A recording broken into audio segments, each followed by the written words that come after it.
ঢাকার নির্বাচনী প্রচারণার খবর জানাতে রাজধানীর শাহবাগ এলাকা থেকে যুক্ত হচ্ছেন সহকর্মী সানি আহমেদ। সানি, যেমনটা বলছিলাম যে কার্যত আগামীকালই শেষ হচ্ছে নির্বাচনের প্রচারণা, জানাবেন কেমন চলছে প্রার্থীদের শেষ মুহূর্তের প্রচারণা?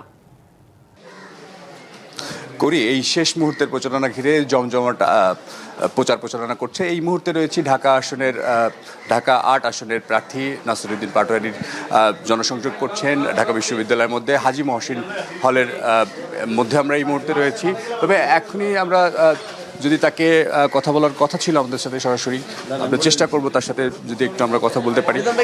এই মুহূর্তে তিনি বিভিন্ন হলে যাচ্ছেন। আজকে সারাদিনে তিনি ঢাকা বিশ্ববিদ্যালয়ের বিভিন্ন হলে যাচ্ছেন এবং তিনি কথা বলছেন এবং আমরা যদি একটু তার সাথে সরাসরি একটু কথা বলতে পারি, আমরা তার কাছে জানতে চাইবো যে কেমন দেখছেন নির্বাচনী প্রচারণা কেমন দেখছেন এবং কতখানি আশাবাদী।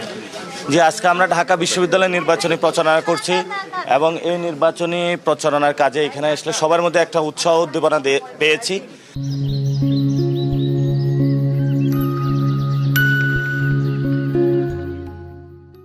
তো ঢাকা বিশ্ববিদ্যালয়ে অনেকগুলো সমস্যা আছে, তারা এগুলো আমার কাছে বলা শুরু করেছে। কর্মকর্তা কর্মচারী যারা আছেন এখানে, স্টাফ, তাদের কোনো বেতন বৈষম্য আছে, তাদের বেতন বাড়ে না, দীর্ঘদিন আন্দোলন করে তারা এগুলো নিয়ে কথা বলেছেন। ছাত্ররা বলছে জুলাই গণ অভ্যুত্থানে যে জাদুঘরটা হয়েছে সেখানে নাকি পরীক্ষা ছাড়াই চাকরি দিয়ে দিচ্ছে। তারপর তারা চাকরিতে বৈষম্যমূলক কোনো চায় না এবং তাদের যে পাতলা ডাল হয় এটা তারা বন্ধ করতে চায় এবং আবাসিক ব্যবস্থা নিশ্চিত করতে চায়। তো অনেকগুলো সমস্যা তারা বলেছে। আমরা বলছি ডাবির সবগুলো সমস্যা, যে ডাবির সন্তান হিসাবে ইনশাল্লাহ আমি সমস্যার সমাধান করব। ধন্যবাদ আপনাকে।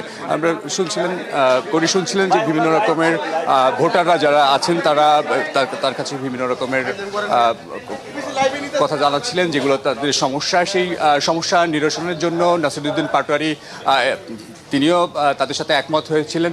তো কৌরি, এই ছিল আমার কাছে সর্বশেষ। সানি, ধন্যবাদ আপনাকে।